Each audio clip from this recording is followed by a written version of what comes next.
সেদিন এক ভিডিওতে দেখলাম চায়নার মেট্রো রেলের একটা দরজা নষ্ট হয়েছে এবং সেই গেটটা ঠিক করতে জাস্ট 1 মিনিট সময় লাগলো।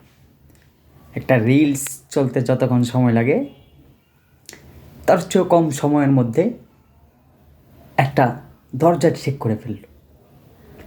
তারা প্রযুক্তিতে কতটা উন্নত হয়েছে।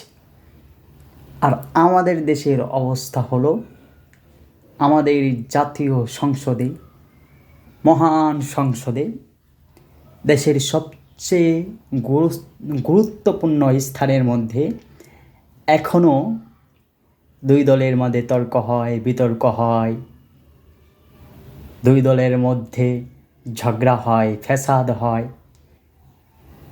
কী নিয়ে? সেই আমাদের চেতনা নিয়ে, আমাদের মুক্তিযুদ্ধের ইতিহাস নিয়ে। তখন কে কী করেছে, তখন কে কী বলেছে, এটা নিয়ে এখনও আমাদের মধ্যে সেই চেতনা ব্যবসা প্রবাহমান চলে আসছে।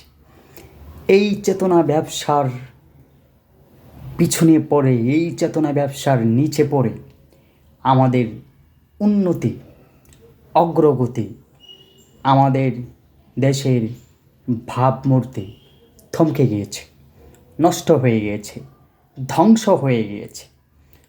তো যদি দেশকে উন্নত করতে হয়, দেশের সত্যিই কেউ ভালো চায়, এই চেতনা ব্যবসার থেকে বেরিয়ে আসতে হবে, বাস্তবতার মধ্যে বাঁচতে হবে, বাস্তবতাকে মেনে নিতে হবে এবং সামনে এগিয়ে যেতে হবে।